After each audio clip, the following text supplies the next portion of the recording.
Hello दोस्तों, good morning. स्वागत है आप सभी का ई लर्निंग स्टडी अड्डा के ऑनलाइन प्लेटफॉर्म पर।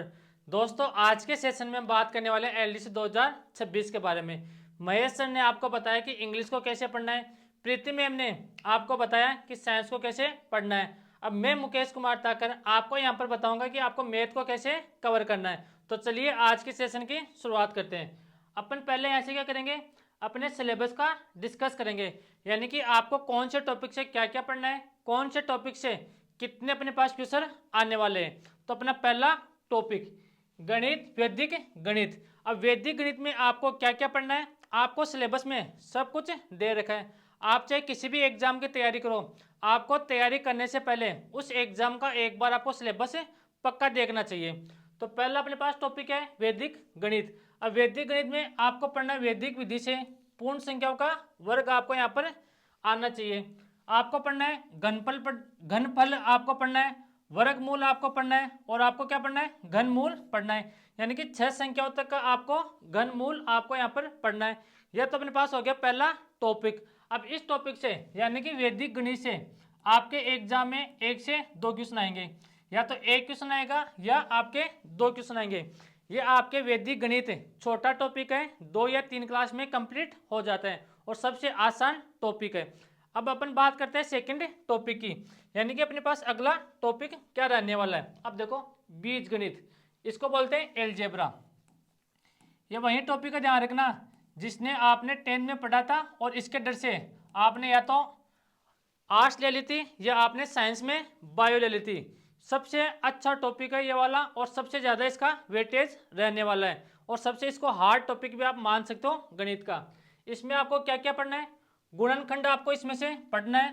इसके बाद में आपको पढ़ना है बहुपद के गुणनखंड समीकरण, आपको यहाँ पर पढ़ना है।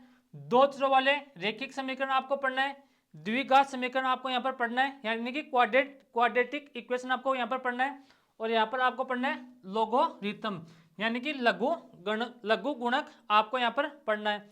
इस टॉपिक से आपके एग्जाम में 8 से 9 क्वेश्चन आने वाले हैं, इस बात का ध्यान रखना। तो ध्यान रखना, ये टॉपिक सबसे इंपॉर्टेंट टॉपिक है आपके गणित का। 8 से 9 क्वेश्चन आएंगे, इसमें से 10 क्वेश्चन भी आ सकते हैं। अब अगला टॉपिक देखो, अगला टॉपिक है यानी कि अंकगणित।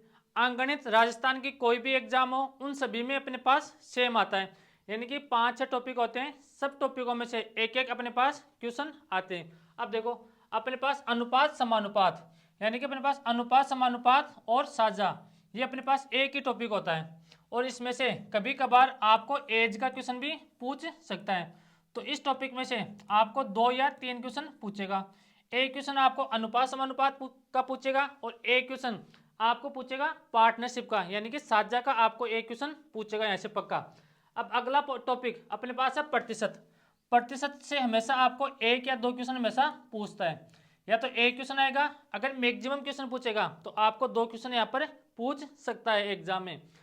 अगले बात करें, अपन आगे बात करें, तो अपने पास लाभ हानि और बट्टा, यानी कि प्रॉफिट एंड लॉस और डिस्काउंट, अपने पास एक ही टॉपिक है। इसमें से या तो एक क्वेश्चन आएगा या 2 क्वेश्चन आएगा। तो अपन ऐसे मान लेते हैं, एक क्वेश्चन अपने पास आएगा लाभ हानि से, एक क्वेश्चन आएगा डिस्काउंट से। तो अपने पास हो गए 2 क्वेश्चन इस पॉइंट से हो गए। अब चक्रवृद्धि ब्याज और साधारण ब्याज, पहले अपन चक्रवृद्धि ब्याज पढ़ेंगे, उसके बाद में पढ़ेंगे साधारण ब्याज। तो इन दोनों टॉपिकों में से एक एक क्वेश्चन अपने पास यहाँ पर आएंगे, यानी कि एक क्वेश्चन आएगा साधारण ब्याज का और एक क्वेश्चन आएगा चक्रवृद्धि ब्याज का। अब एक चीज का ध्यान रखना, आजकल एग्जाम में क्या हो रहा है, चक्रवृद्धि ब्याज और साधारण ब्याज का अपने पास मिक्स में क्वेश्चन आता है। तो पहले आपको साधारण ब्याज निका अच्छे तरह से पढ़ना है, उसके बाद में चक्रवृद्धि ब्याज पढ़ेंगे। ये अपने पास हो गया अंकगणित का पॉइंट, यानी कि ये अपने पास हो गया अंकगणित, ये अपने पास हो गया तीसरा टॉपिक मैथ का। अब आगे बात करते हैं, अपने पास आएगा एडवांस मैथ, यानी कि रेखा गणित, इसको बोलते हैं ज्योमेट्री। अब ज्योमेट्री में आपको क्या क्या पढ़ना है, इसमें ट्राइंगल पढ़ना है, सर्किल पढ़ना है, इसमें क्वाड्रिलेटरल आपको पढ़ना है, इनकी प्रॉपर्टी आपको पढ़नी है। इसमें एक पॉइंट और होता है अपने पास, कौन सा, कोऑर्डिनेट ज्योमेट्री, जिसमें काटते निर्देशांक पद्धति से दो बिंदुओं के मध्य की दूरी अपने को ऐसे फाइंड आउट करनी है, तथा दो बिंदुओं के मध्य की दूरियों का आंतरिक व बाह्य विभाजन अपने को ऐसे निकालना है। तो ये तो छोटा टॉपिक है, कोई बड़ा टॉपिक नहीं है। आपको ये अच्छे से पढ़ना है। अगर आपने ज्योमेट्री सही से पढ़ ली तो आपको कोऑर्डिनेट ज्योमेट्री आराम से समझ में आ जाएगी। तो इसके भी अपने पास 7 से 8 क्वेश्चन आने हैं एग्जाम में। 7 भी आ सकते हैं, 8 भी आ सकते हैं, 6 भी आ सकते हैं, और यहाँ पर क्या आ सकते हैं, 9 भी आ सकते हैं। अब अगला पॉइंट देखो, ये रहा, इसको बोलते हैं क्षेत्रफल व आयतन। अब ध्यान रखना, अगर आपको ये टॉपिक समझ में आ गया तो इस टॉपिक से चाहे आपके एग्जाम में 7 क्वेश्चन आए, 10 क्वेश्चन आए, ये टॉपिक आपके जो फॉर्मूले बेस्ड होते हैं उस पर अपने पास ये टॉपिक होता है। इसमें आपको क्या क्या पढ़ना है, ट्राइंगल पढ़ना है, स्क्वायर पढ़ना है, रेक्टेंगल पढ़ना है, उनका अपने को एरिया निकालना है, वो पढ़ना है। उसके बाद में अपने पास सर्किल पढ़ना है, सर्किल की अपने को परिधि पढ़नी है, और उनका क्षेत्रफल अपने को ऐसे पढ़ना है। यानी कि अपने पास ये तो हो गया किसका टॉपिक, 2D का, इसको बोलते हैं 2 डायमेंशन। और ये अपने पास किसका हो गया, 3D। यानी कि आपको घन पढ़ना है, घनाभ पढ़ना है, गोला पढ़ना है, शंकु पढ़ना है, बेलन पढ़ना है। आपको यहाँ से आपको पढ़ना है, इनका आयतन पढ़ना है और पृष्ठीय क्षेत्रफल पढ़ना है। तो इनको बोलते हैं 3D। तो इन टॉपिक से अपने पास ये टॉपिक है क्षेत्रफल व आयतन, इसमें से 6 या 7 क्वेश्चन आपके एग्जाम में आएंगे। तो अपने पास अपने आप में ये जो टॉपिक है ये अपने आप में बहुत बड़ा टॉपिक है। अब अगले टॉपिक की बात करते हैं। तो ये रहा त्रिकोणमिति यानी कि ट्रिग्नोमेट्री। इसमें ट्रिग्नोमेट्री आपको पूछेगा कौन सा, sine theta, cos theta, tan theta, वो आपको पूछेगा। इसमें से इसकी सर्वसमय का पूछेगा, और यहाँ से क्या पूछेगा, हाइट एंड डिस्टेंस आपको पूछेगा। तो ये भी अपने पास लेंथी टॉपिक है। इसमें से 8-9 क्वेश्चन आपके एग्जाम में आने। और जो अपना लास्ट टॉपिक है यानी कि लास्ट चैप्टर है वो कौन सा है, वो देखो, इसको बोलते हैं अपन आंकड़ों का चित्रों द्वारा निरूपण, केंद्रीय प्रवृत्ति के माप, माध्य विचलन, जन्म मृत्यु सांख्यिकी व सूचना। इसको बोलते हैं स्टैटिक्स यानी कि सांख्यिकी, इसको बोलते हैं। इसमें से आएंगे आपके पास 5-6 क्वेश्चन। तो कुल मिलाकर आपके एग्जाम में इसमें से टोटल मैथ में से 50 क्वेश्चन आने हैं। अपन अगर 2024 की बात करें तो मैथ में से 40 क्वेश्चन आए थे, साइंस में से भी आपके 40 क्वेश्चन आए थे। उसके बाद में प्रोटेस्ट हुआ था, दंगे हुए थे, एग्जाम को कैंसिल होने की बात हुई थी। जो एलडीसी 2024 में लगा था उनकी ज्वाइनिंग अभी तक हो रही है। तो आपको ये बिल्कुल नहीं सोचना है कि हमारे अब की बार 40 क्वेश्चन आएंगे, मैथ के क्वेश्चन आपके 50 आएंगे। हर टॉपिक में से आपके क्वेश्चन आएंगे। अगर आपने कोई भी टॉपिक छोड़ दिया, कोई सा भी टॉपिक छोड़ दिया, तो ये मान लेना आपने एलडीसी की वैकेंसी छोड़ दी। यह समय निकल जाएगा, यह बढ़ती निकल जाएगी, लेकिन ध्यान रखना एलडीसी की वैकेंसी इतनी पोस्ट वापस नहीं आएगी, इस बात का ध्यान रखना। तो लग जाओ अभी से, अच्छे से तैयारी करो, मस्त तरीके से तैयारी करो। मैथ एक ऐसा सब्जेक्ट है जिसमें से आप 50 में से 50 पूरे क्वेश्चन यहाँ पर सोल्व कर सकते हो। अब देखो, इंग्लिश आपको पढ़ा रहे हैं, महेश सर आपको इंग्लिश पढ़ा रहे हैं। आपके इंग्लिश का वेटेज कितना है, 75 क्वेश्चन आने वाले हैं। साइंस आपको ऑलरेडी प्रीति मैम पढ़ा रही है, साइंस में से आपके 50 क्वेश्चन आएंगे। अब मैथ की शुरुआत कल से आपको मैं मैथ पढ़ाऊंगा। मैथ में आपके कितने क्वेश्चन आएंगे, मैथ में आपके 50 क्वेश्चन आने वाले हैं। तो आपके एग्जाम में टोटल कितने क्वेश्चन आएंगे, आपके एग्जाम में टोटल क्वेश्चन आएंगे 300। यानी कि फर्स्ट पेपर में से 150 क्वेश्चन आएंगे, सेकंड पेपर में 150 क्वेश्चन आएंगे। तो टोटल कितने क्वेश्चन हो गए, 300 क्वेश्चन हो गए।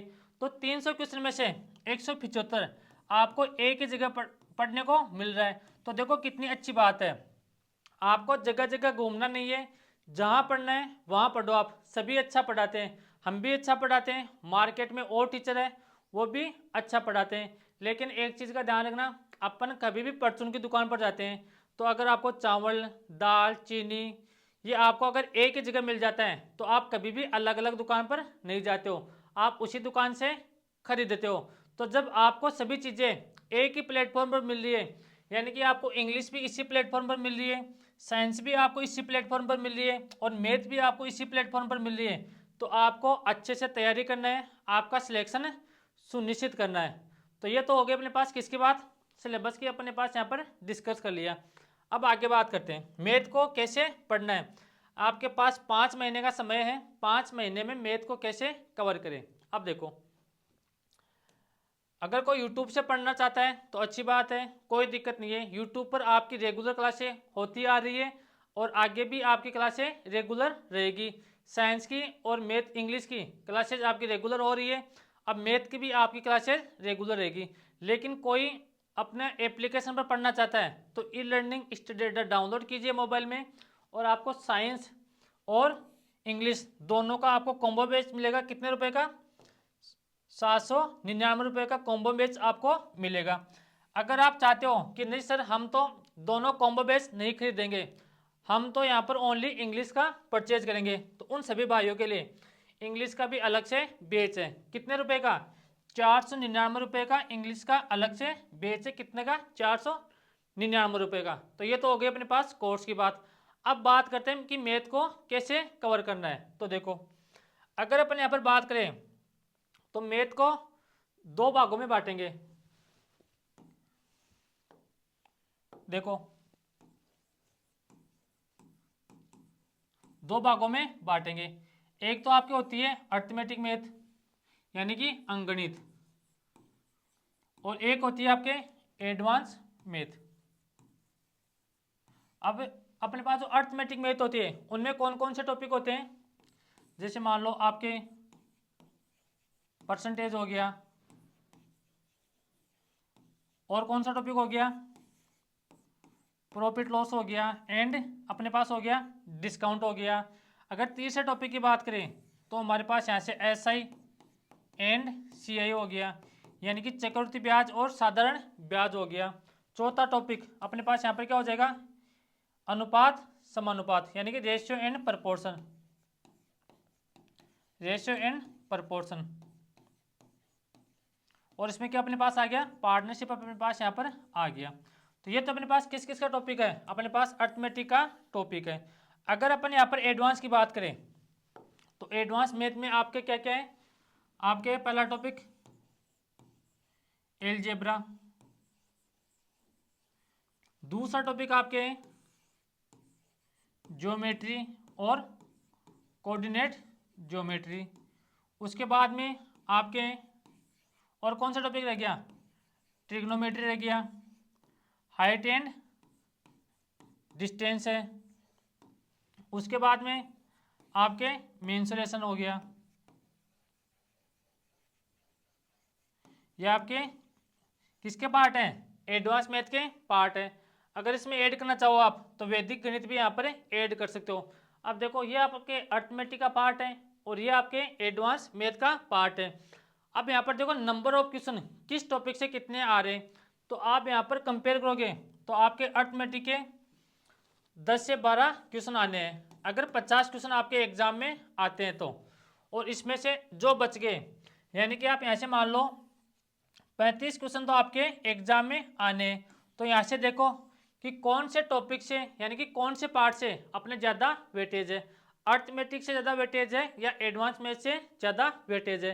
तो अपने पास यहाँ पर है एडवांस मैथ से ज़्यादा वेटेज है, तो आपको एडवांस मैथ ज़्यादा पढ़नी है। ऐसा नहीं है कि आपको अर्थमेटिक बिल्कुल छोड़ देनी है, आपको अर्थमेटिक मैथ भी पढ़नी है, लेकिन आपको थोड़ा ज़्यादा ध्यान किस पर देना है? एडवांस मैथ पर आपको थोड़ा ज़्यादा ध्यान देना है।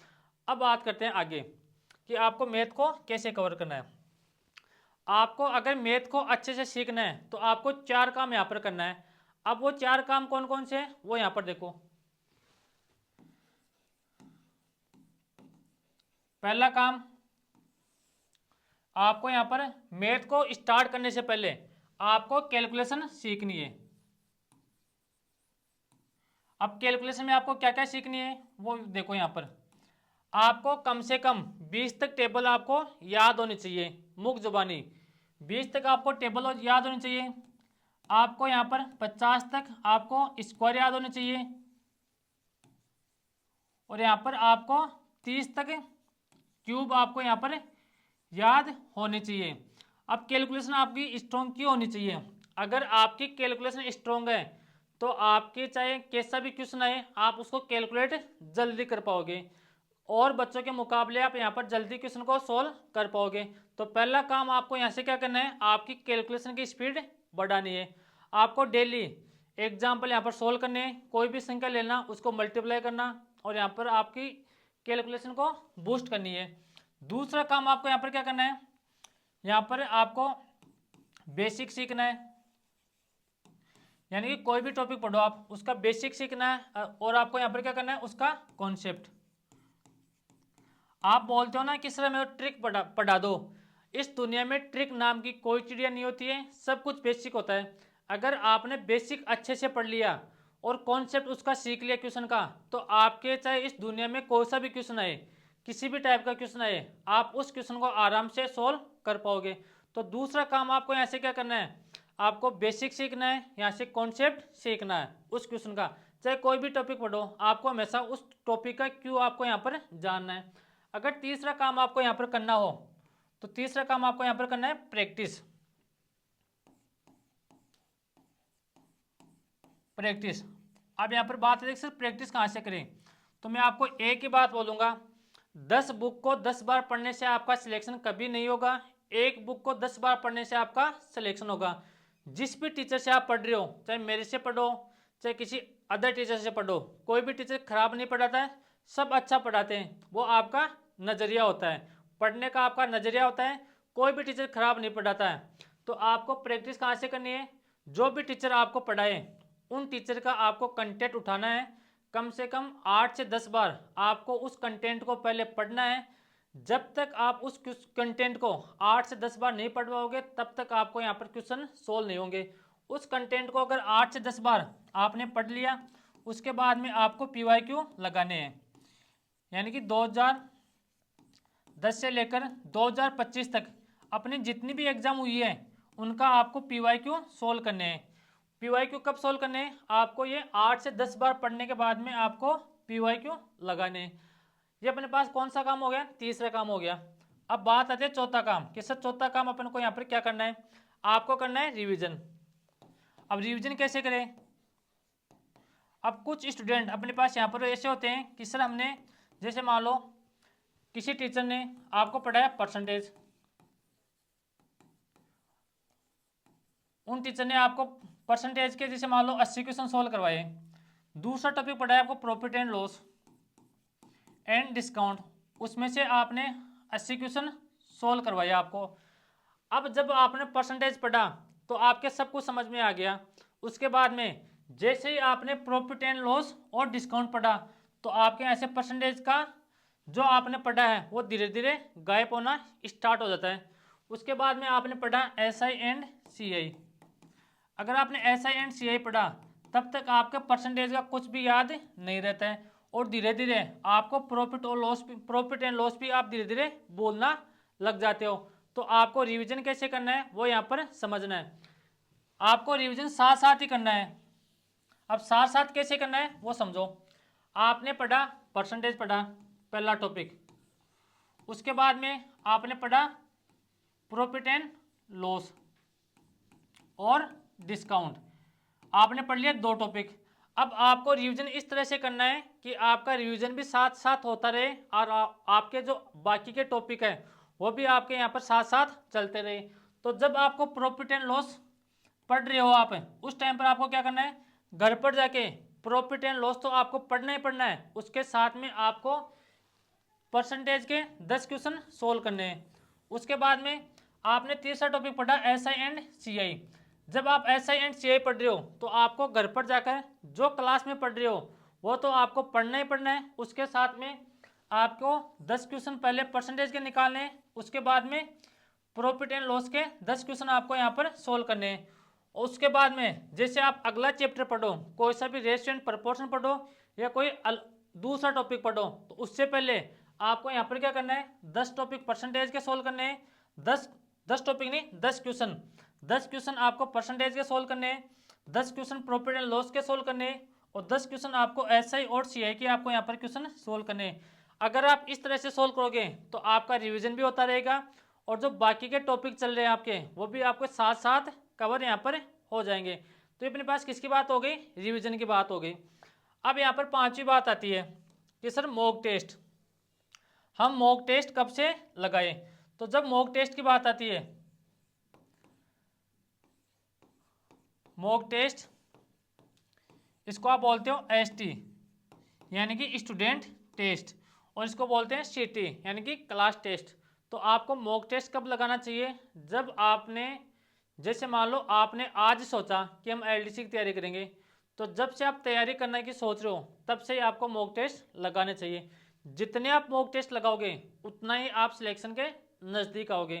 एक चीज़ का ध्यान रखना, आप देखना आपने 10 मॉक टेस्ट दिए, अगर आपके 300 में से नंबर आ रहे 200, तो एक चीज़ का ध्यान रखना, आपके एग्जाम में जब आप मेन एग्जाम दोगे तो आपके नंबर 210 ही आएंगे, 100 नंबर नहीं आएंगे। क्योंकि मॉक टेस्ट का जो आपका कॉन्फिडेंस होता है वो आपका कॉन्फिडेंस बूस्ट होता है। कौन से क्वेश्चन को छोड़ना है आपको, कौन से क्वेश्चन को आपको सोल्व करना है, वो आपको मॉक टेस्ट से ही पता चलेगा। और बात आती है अपने पास, अगर आप मॉक टेस्ट नहीं दे के जाते हो तो आपका कॉन्फिडेंस हमेशा लूज रहेगा। आपको ये लगेगा यार कौन सा क्वेश्चन आएगा, कौन सा क्वेश्चन को मेरे को करना है, कौन सा क्वेश्चन को मेरे को यहाँ पर छोड़ना है। तो आपको मॉक टेस्ट भी साथ साथ लगाने हैं। ये हो गया अपने पास रिवीजन की बात हो गई, और आपको मैथ को कैसे कवर करना है। अब देखो आपके ई लर्निंग स्टडी अड्डा पर